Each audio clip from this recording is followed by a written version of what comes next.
हाय दोस्तों, मैं हूं शिवानी कुमारी और आज हम आपको 12th 100 मार्क्स एलएल इंग्लिश में जो आपका पोएम सेक्शन से है 10 chapter my grand mother's house. आज हम आपको माय ग्रैंड मदर्स हाउस का समरी बताएंगे। जो आपके एग्जामिनेशन में टोटल 5 मार्क्स के समरी पूछे जाते हैं। तो हम कल जो वीडियो बताए थे तो उसमें हम बता दिए थे कि समरी आपको एग्जाम में कैसे लिखना है। और 6 समरी है जिसमें से आपको 1 समरी बनाना है। 3rd समरी रहेगा पोएट सेक्शन से और 3rd समरी रहेगा प्रोज सेक्शन से।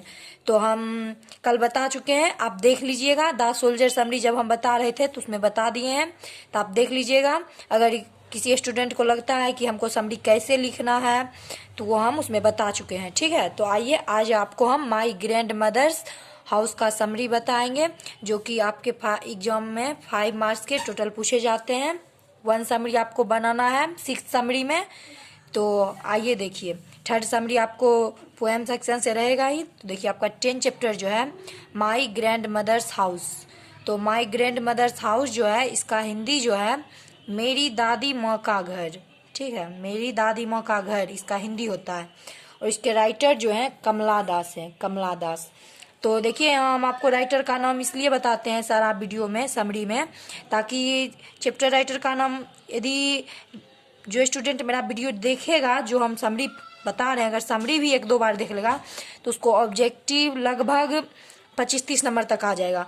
मतलब चैप्टर राइटर का नाम भी याद हो जाएगा और समरी में तो सारा ऑब्जेक्टिव भी बताते हैं, समरी भी बन जाएगा। और कल हम बताए थे 5 मार्क्स का आपको चैप्टर राइटर का नाम पूछता है। ठीक है, तो आइए देखते हैं आगे क्या है। My grand mother's house is a very beautiful poems. My grand mother's house जो है एक बहुत ही सुंदर कविता है। It has been composed by Kamala Das. और माई ग्रैंड मदर हाउस के जो राइटर हैं कमला दास हैं। ठीक है, कमला दास वाज बॉर्न इन 31 मार्च 1934। और कमला दास जो थी लेडीज थी, इंडियन पोएट थी। तो कमला दास जो थी उनका जन्म हुआ था 31 मार्च 1934 ईस्वी को। ठीक है, कमला दास वाज डाइड इन 31 मई 2009। तो कमला दास जो थी उनका वो कब मरी थी, तो 31 मई 2009 ईस्वी में वो मर गई थी। तो कमला दास वाज एन इंडियन पोएट। तो कमला दास जो थी भारतीय कवियत्री थी। ठीक है, पूछ सकता है ये सारा, तो इसे ऑब्जेक्टिव ही है, हम बहुत बार बोल चुके हैं। तो यहाँ देख लीजिए कमला दास मतलब पूछ सकता है कमला दास जो थी कौन पोएट्स थी, इंडियन पोएट्स भी थी और ऑटोबायोग्राफिकल पोएट भी थी। देखिए सबसे पहले तो हम आपको ये बता देते हैं कि ऑटोबायोग्राफिकल जो होता है, ऑटोबायोग्राफिकल जो होता है किस पोएट को मतलब किसको बोल सकते हैं कि ये ऑटोबायोग्राफिकल है और किसको बोल सकते हैं ये ऑटोबायोग्राफिकल नहीं है। देखिए कैसे पता चलता है।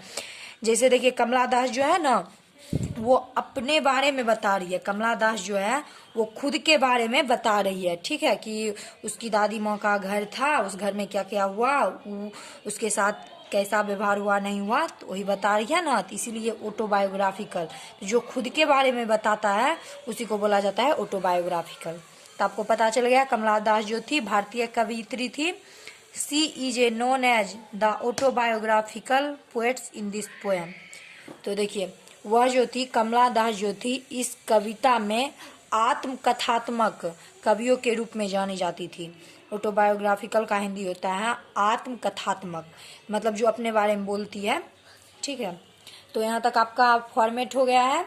तो आपको पता ही है फॉर्मेट के बाद जो होता है एक लाइन का आपको गैप छोड़ना है और उसके बाद मतलब आपको लिखना है। तो देखिए summer in Kolkata is written by Kamala Das. देखिए यहाँ बच्चा कन्फ्यूजन कैसे पड़ता है।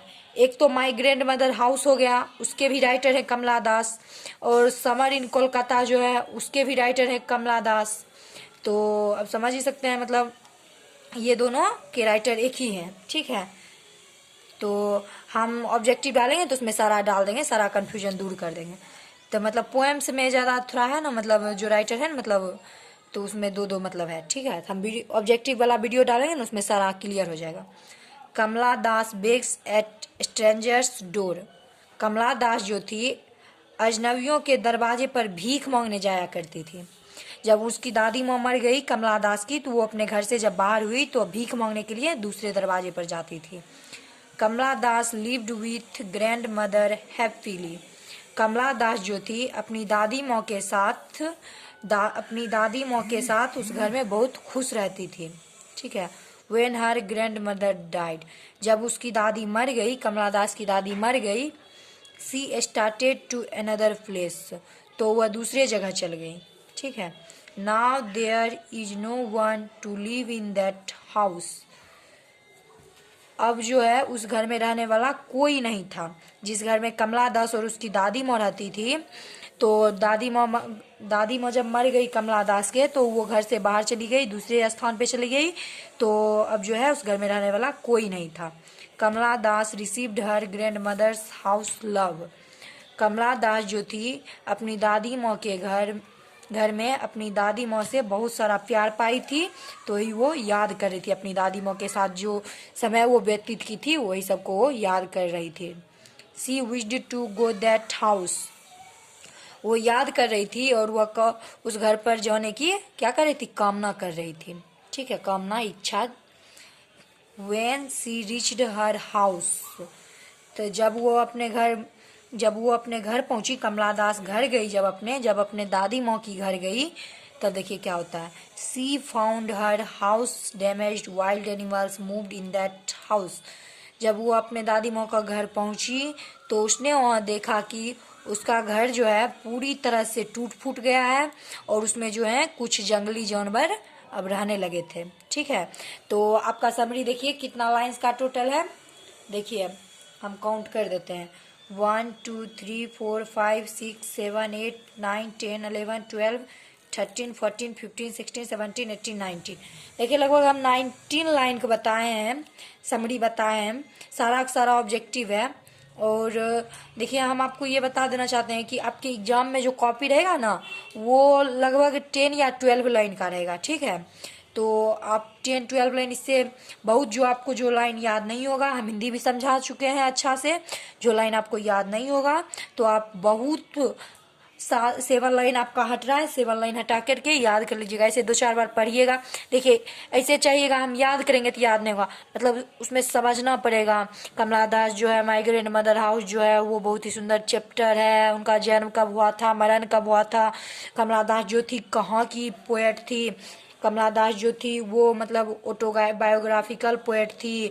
उसके बाद ऐसे ही याद कीजिएगा सारा चैप्टर का, तब याद होगा। ठीक है, मतलब जिस पोएम को मतलब समरी लिखिएगा ना, मतलब उस पोएम के बारे में पहले सोचिए, इस पोएम में आखिर क्या बात हुआ, प्रोजो सेक्शन में मतलब सोचिए इस पोएम में क्या मतलब क्या चीज़ की स्टोरी बता रहा है, उसके बाद मतलब वो सोचिए, फिर हिंदी में समझिए, फिर उसका ट्रांसलेट कीजिए, लिखिए।